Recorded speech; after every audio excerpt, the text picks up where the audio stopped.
Hello guys, நம்ம நிறைய பேரோட வாழ்க்கையில நம்ம வெற்றிக்கு தடையா இருக்கிற நிறைய விஷயங்களை நம்ம பார்த்துருப்போம். ஆனாலுமே ஓரளவுக்கு ஸ்கில் இருக்கிறவங்க, அதாவது ஜெயிக்கக்கூடிய தகுதி உள்ளவங்களுக்கு கூட ஒரு தடைக்கல்லா இருக்கக்கூடியது என்ன அப்படின்னா அவங்களோட செல்ஃப் கான்ஃபிடன்ஸ், அதாவது தன்னம்பிக்கை. இந்த தன்னம்பிக்கை அப்படிங்கிறது ரொம்ப முக்கியமான விஷயம். ஆனாலுமே இதை நிறைய பேருக்கு வர வைக்கிறதுல நிறைய பிரச்சனைகள் இருக்கு. நிறைய பேர் திறமை இருந்தும் சாதிக்கிறதுக்கான தகுதி இருந்துமே இந்த செல்ஃப் கான்ஃபிடன்ஸ்ங்கிற ஒரு விஷயம் இல்லாததுனால மட்டுமே அவங்க வாழ்க்கையில வெற்றி பெறதுக்கான வாய்ப்பையும் சரியான வாழ்க்கையையும் அவங்க மிஸ் பண்ணிடுறாங்க. ஸோ இதுக்காகவே இன்னைக்கு நம்ம ஒரு 6 முக்கியமான விஷயங்களை பார்க்க போறோம். இந்த 6 விஷயங்களை நீங்க ஃபாலோ பண்றதன் மூலமா நிச்சயமா உங்களோட செல்ஃப் கான்ஃபிடன்ஸ் லெவலை உங்களால இன்க்ரீஸ் பண்ண முடியும். அதுலயும் நம்ம பார்க்க போற அந்த 4வது அப்புறம் 5வது டிப்ஸ் பார்த்தீங்கன்னா ரொம்பவே பவர்ஃபுல்லானது. ஸோ ஸ்கிப் பண்ணாம இந்த வீடியோவை கடைசி வரைக்கும் பாருங்க. வாங்க ஸ்ட்ரெயிட்டா வீடியோக்குள்ள போலாம். Number 1, accepting your self. நான் தான், என்னுடைய நிறம் இதுதான், என்னுடைய உயரம் இதுதான், என்னுடைய பருமன் இதுதான், இந்த விஷயம் எனக்கு தெரியும், இந்த விஷயம் எனக்கு தெரியாது, இப்படின்னு நீங்க எப்படி இருக்கீங்களோ அதை ஃபர்ஸ்ட் அக்செப்ட் பண்ணுங்க.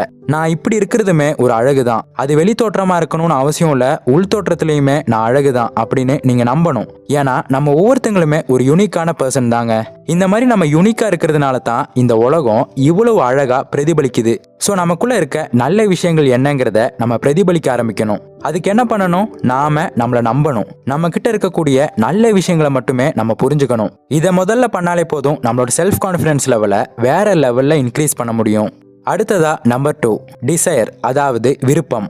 எல்லாத்துக்குமே அடிப்படையானது என்ன அப்படின்னா விருப்பம். உங்களுக்கு ஒரு மிகப்பெரிய இலக்குகள் இருக்கலாம். அந்த இலக்குகளை நீங்க அடையணும்னா உங்களுக்கு முதல்ல விருப்பம் அப்படிங்கிறது அவசியமான ஒண்ணா இருக்கு. ஒரு தடவை சாக்ரட்டிஸ் கிட்ட ஒரு இளைஞன் வந்து, நான் வெற்றி அடையணும், அதுக்கு நான் என்ன பண்ணணும் அப்படின்னு ஒரு கேள்வி கேட்டான். அதுக்கு சாக்ரட்டிஸ் ரொம்ப பொறுமையா, இதுக்கான பதில நான் நாளைக்கு சொல்றேன், ஆனா அங்க பக்கத்துல இருக்கிற அந்த நதிக்கரைக்கு நாளைக்கு நீ வரணும் அப்படின்னு கூப்பிடுறாரு.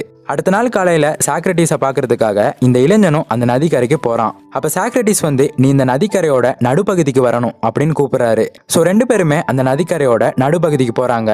அப்போ உடனே சாக்ரட்டிஸ் வந்து அந்த இளைஞனை தண்ணிக்குள்ள மூழ்கடிக்கிறாரு. அந்த தண்ணிக்குள்ள மூழ்கடிக்கப்பட்ட அந்த இளைஞன் காத்துக்காக தத்தளிக்கிறான், தப்பிக்கிறதுக்காக முயற்சி பண்றான். இப்படி என்ன பண்ணாலுமே அவனால முடியல. கொஞ்ச நேரம் கழிச்சு டக்குன்னு சாக்ரட்டிஸ் வந்து அந்த இளைஞனை மேல தூக்கி, நீ தண்ணிக்குள்ள இருக்கும்போது உனக்கு மிகவும் தேவைப்பட்ட ஒரு விஷயம் என்ன அப்படின்னு கேக்குறாரு. அப்ப அந்த இளைஞன் காத்து அப்படின்னு சொல்றான். அது எந்த அளவுக்கு உனக்கு தேவைப்பட்டுச்சு அப்படின்னு கேக்குறாரு. எனக்கு காத்து மட்டும் தான் தேவைப்பட்டுச்சு, வேற எதுவுமே தேவைப்படல அப்படின்னு அந்த இளைஞன் சொல்றான்.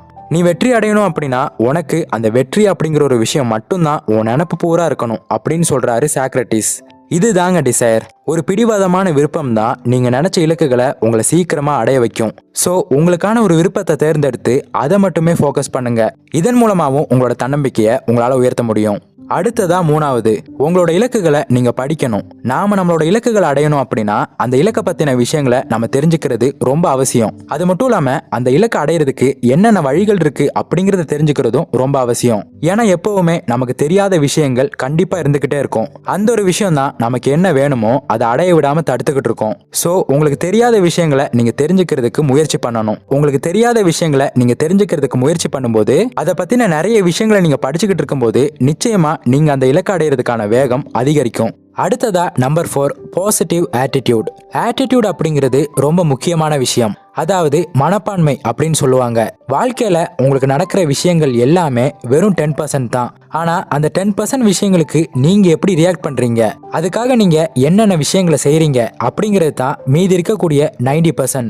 இந்த 90% அப்படிங்கிற உங்களோட செயல்கள், உங்களோட விளைவுகள், இது எல்லாமே உங்களோட ஆட்டிடியூட், அதாவது உங்க மனப்பான்மையை பொறுத்து தான் அமையுது. இதை இன்னும் சிம்பிளா சொல்லணும் அப்படின்னா ஆட்டிடியூட் அப்படின்னா ஒண்ணுமே இல்ல, இந்த உலகத்தை நீங்க எப்படி அப்ரோச் பண்றீங்க, உங்களை சுத்தி இருக்கிறவங்களை நீங்க எப்படி பாக்குறீங்க அப்படிங்கிற அந்த விதத்துக்கு பேரு தான் மனப்பான்மை.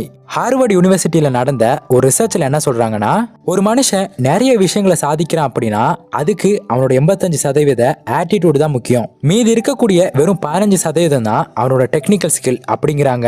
ஆனா இன்னைக்கு காலகட்டத்துல நிறைய பேர் என்ன பண்றாங்கன்னா, டெக்னிக்கல் ஸ்கில் அப்படிங்கிற அந்த ஒரு விஷயத்துக்கு மட்டும்தான் அவங்களோட அதிகமான கவனத்தை செலுத்துறாங்க. ஆனா அதை விட நம்ம கவனம் செலுத்த வேண்டிய இன்னொரு முக்கியமான விஷயம் என்னன்னா நம்மளோட ஆட்டிடியூட். அதுலயும் குறிப்பா நமக்கு பாசிட்டிவான ஆட்டிடியூட் இருக்கிறது ரொம்ப முக்கியம். இந்த நேர்மறையான மனப்பான்மைக்கு 2 சிறந்த உதாரணங்களை பார்க்கலாம். கஷ்டமே இல்லாத மனுஷங்களை இந்த உலகத்துல பார்க்கவே முடியாது. அப்படி கஷ்டம் வந்துருச்சு அப்படின்னா அதை எப்படி அவன் பார்க்கணுங்கிறத திருவள்ளுவர் ரொம்ப அழகா சொல்லியிருக்காரு. இடுக்கண் வருகால் நகுக. இதுக்கான அர்த்தம், நமக்கு துன்பம் வரும்போது நம்ம எதை பத்தியுமே கவலைப்படக்கூடாது அப்படின்னு இல்ல. யாருக்காவது துன்பம் வருது அப்படின்னா அந்த துன்பத்தை பார்த்து நீ இவ்வளவுதான், நீ எல்லாம் ஒரு சாதாரணமான விஷயம்தான், இதெல்லாம் அவ்வளோ பெரிய விஷயம் கிடையாது அப்படின்னு சொல்லிட்டு அந்த துன்பத்தை பார்த்து நம்ம சிரிக்கணுங்கிறது தான் இந்த குறளோட அர்த்தம். அது மட்டும் இல்லாம இப்படி செய்யக்கூடிய இந்த ஆட்டிடியூட் இருந்துச்சு அப்படின்னா அந்த துன்பத்தையே வெல்லக்கூடிய ஒரு மிகப்பெரிய ஆயுதமா இந்த ஆட்டிடியூட நம்மளால பயன்படுத்திக்க முடியும். அதே மாதிரி இரண்டாவது உதாரணம், அதாவது உங்களை நீங்களே மோட்டிவேட் பண்ணிக்கிற விஷயம். எப்பவுமே யாராவது ஒருத்தங்க நம்ம கிட்ட வந்து நம்மளை மோட்டிவேட் பண்ணிக்கிட்டே இருக்க மாட்டாங்க. ஏன்னா நம்மளை சுத்தி இருக்கக்கூடிய மக்கள் எப்பவுமே பாசிட்டிவா இருப்பாங்கன்னு சொல்ல முடியாது. அப்போ உங்களை நீங்களே மோட்டிவேட் பண்ணிக்க கூடிய ஒரு மனப்பக்குவம் உங்களுக்கு இருக்கணும். அது எப்படி நம்மள நாமளே மோட்டிவேட் பண்ணிக்கிறது அப்படின்னா, ஏற்கனவே பார்த்த அந்த திருக்குறள்லயே இதுக்கான விளக்கம் இருக்கு. நமக்கு எந்த ஒரு துன்பம் வந்தாலும் இதுவும் கடந்து போகும், இதையும் நம்மளால கடந்து போக முடியும். இதை விட கஷ்டமான சூழ்நிலையில இருக்கிறவங்க எத்தனையோ பேர் இருக்காங்க. ஸோ நம்மளாலையும் இதை ஈஸியாகவே கடந்து வந்துட முடியும் அப்படின்னு சொல்லிட்டு அந்த துன்பத்தை கூட ஒரு பாசிட்டிவான அணுகுமுறையில் பார்க்கக்கூடிய விஷயம் தான் பாசிட்டிவ் ஆட்டிடியூட். இந்த ஒரு விஷயம் இருந்துச்சுன்னா மட்டும் போதும், நமக்கு எந்த ஒரு துன்பம் வந்தாலும் எந்த ஒரு கஷ்டம் வந்தாலும் நம்மளால ஈஸியாகவே அதை கடந்து வந்துட முடியும். அடுத்ததா நம்பர் 5, இம்ப்ரூவ் யுவர் ரிலேஷன்ஷிப். உங்களோட உறவுகளை மேம்படுத்துங்க. உறவுகள் அப்படின்னு வரும்போது நம்மளோட நண்பர்களா இருக்கட்டும், இல்ல நம்ம குடும்பத்துல இருக்கக்கூடிய நபர்களா இருக்கட்டும், இல்ல நம்ம கூட ஒர்க் பண்றவங்களா இருக்கட்டும், இந்த மாதிரி எல்லாரு கூடயுமே நம்ம தொடர்புல இருப்போம். இந்த தொடர்புங்கிறது எப்படிப்பட்டதா இருக்கும் அப்படின்னா, அந்த நபர்கிட்ட நம்ம வெளிப்படுத்துற ஆட்டிடியூட் எப்படி இருக்குதோ அதே மாதிரி தான் அந்த நபர் கூட நமக்கு இருக்க ரிலேஷன்ஷிப்புமே இருக்கும். ஸோ நம்ம ஒருத்தங்களை பத்தி எப்படி நினைச்சுக்கிட்டு இருக்கோம், என்ன நினைச்சுக்கிட்டு இருக்கோங்கிறது ரொம்ப முக்கியம். அது உங்க ஹஸ்பண்டா இருக்கலாம், ஒய்ஃபா இருக்கலாம், பசங்களா இருக்கலாம், உங்க அப்பாவா இருக்கலாம், அம்மாவா இருக்கலாம், இப்படி யாராவனா இருக்கலாம். இவங்க எல்லாத்தையுமே ஒரு தவறான நம்பிக்கையில நம்ம மனசுல வச்சிருந்தோம் அப்படின்னா நாம அவங்க கிட்ட நடந்துக்கிற விதம் அப்படிங்கிறது தவறானதாகவும் சரியில்லாததாகவும் இருக்கும். ஸோ முதல்ல நாம இதை சரி பண்ணணும். கண்டிப்பா எல்லார்கிட்டையுமே சில நல்ல குணங்கள் இருக்க தான் செய்யும். ஸோ அந்த நல்ல குணங்களை மட்டுமே பார்க்கறதுக்கு நம்ம முயற்சி பண்ணணும். அதே மாதிரி நம்ம என்ன விதைக்கிறோமோ அதை தான் நம்ம அறுவடை செய்வோம். ரிலேஷன்ஷிப்னு வரப்ப நம்ம நிறைய விஷயங்களை அவங்க கிட்ட இருந்து எதிர்பார்த்துக்கிட்டு இருப்போம். அவங்க எனக்கு இதை கொடுக்கணும், அன்பு கொடுக்கணும், அவங்க என் மேல அக்கறை செலுத்தணும், இப்படியெல்லாம் எதிர்பார்த்துக்கிட்டு இருப்போம். ஆனா அது எல்லாத்தையுமே முதல்ல நம்ம அவங்களுக்கு திரும்ப கொடுக்கணும். எல்லாத்துக்கிட்டையுமே நம்ம எதிர்பார்க்கக்கூடிய விஷயங்களை நம்ம திரும்ப கொடுக்க ஆரம்பிச்சோம் அப்படின்னா நம்ம எதிர்பார்க்கக்கூடிய விஷயங்கள் தானாவே நமக்கு கிடைக்க ஆரம்பிக்கும். ஸோ மற்றவங்க கிட்ட இருந்து நீங்க என்ன வேணா எதிர்பார்த்துக்கோங்க, ஆனா இது எல்லாத்தையுமே நீங்க அவங்களுக்கு கொடுக்குறீங்களா அப்படிங்கிறதையும் சரி பார்த்துக்கோங்க. அப்புறம் கடைசியா நம்பர் 6, செல்ஃப் இமேஜ். உங்களை பத்தி நீங்க என்ன நினைக்கிறீங்க, உங்களை பத்தி நீங்க எப்படி பாக்குறீங்க, உங்க மனசுல உங்களை பத்தின இமேஜ் வந்து எப்படி இருக்கு அப்படிங்கிறது தான் செல்ஃப் இமேஜ். இந்த செல்ஃப் இமேஜ் அப்படிங்கிறது பாசிட்டிவாகவும் இருக்கலாம், நெகட்டிவாகவும் இருக்கலாம். உங்களை பத்தி நீங்களே தப்பா நினைச்சுக்கிட்டு இருந்தீங்க அப்படின்னா உங்க வாழ்க்கையில நீங்க வெற்றி அடைகிறதுக்கு அது மிகப்பெரிய தடையா இருக்கும். அதுவே உங்களை பத்தின ஒரு நல்ல அபிப்பிராயத்தை நீங்க வச்சிருந்தீங்க அப்படின்னா கண்டிப்பா அது உங்க வெற்றிக்கு மிகப்பெரிய அச்சாணியாவும் ஆதாரமாவும் இருக்கும். ஸோ உங்க செல்ஃப் இமேஜை நீங்க எப்பவுமே பாசிட்டிவா வச்சுக்கணும். அதை அதிகரிக்கணும் அப்படின்னு நினைச்சீங்கன்னா அதுக்காக ஒரு 3 டிப்ஸை நீங்க ஃபாலோ பண்ணணும். முதலாவது, எப்பவுமே உங்களோட பாசிட்டிவான சைடை மட்டுமே நீங்க ஃபோக்கஸ் பண்ணுங்க.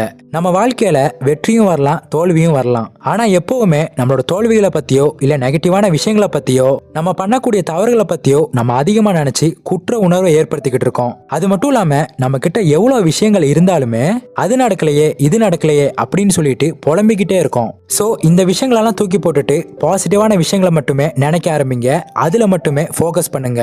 அதே மாதிரி ரெண்டாவது, உங்க உருவத்தை நீங்க கண்ணாடியில பார்க்கும்போது உங்களை பத்தின ஒரு நல்ல அபிப்பிராயம் ஏற்படுற மாதிரி உங்க உடலையும் உங்க உடையையும் நீங்க கரெக்டா மெயின்டைன் பண்ணணும். அதுக்கு முதல் விஷயம் உங்க உடம்ப நீங்க கரெக்டா மெயின்டைன் பண்ணணும். அது இருந்துச்சுனாலே நமக்குள்ள ஒரு தன்னம்பிக்கை ஆட்டோமேட்டிக்காவே வந்துடும். அதே மாதிரி நம்ம ட்ரெஸ்ஸிங் சென்ஸ் வந்து நல்ல விதமா இருக்கணும். அதுவுமே நமக்கு ஒரு நல்ல கான்ஃபிடென்ட்டை கொடுக்கும். அப்புறம் மூணாவது, மற்றவங்களுக்கு நீங்க உதவி பண்ண ஆரம்பிங்க. மற்றவங்களுக்கு நம்ம உதவி பண்ணும்போது இல்ல மற்றவங்களுக்கு நம்ம ஏதாவது கொடுக்கும்போது உங்களுக்குள்ள ஒரு பாசிட்டிவான எனர்ஜி உருவாகிறத உங்களால பார்க்க முடியும். நம்ம யாரையாவது மோட்டிவேட் பண்றோம் அப்படின்னா அவங்கள விட நம்ம 10 மடங்கு மோட்டிவேட் ஆயிருவோம். அதே மாதிரி மற்றவங்களுக்கு நம்ம உதவி பண்ணும்போது நம்மளும் மற்றவங்களுக்கு உதவி பண்றோமே அப்படிங்கிற ஃபீலிங் வந்து நமக்குள்ள உருவாகும். இதன் மூலமா நம்மளால நிறைய நல்ல விஷயங்களை பண்ண முடியும் அப்படிங்கிற நம்பிக்கை நமக்குள்ள தானாவே ஏற்பட ஆரம்பிச்சிடும். ஸோ இதன் மூலமாவும் நம்மளோட தன்னம்பிக்கையை நம்மளால அதிகரிக்க முடியும்.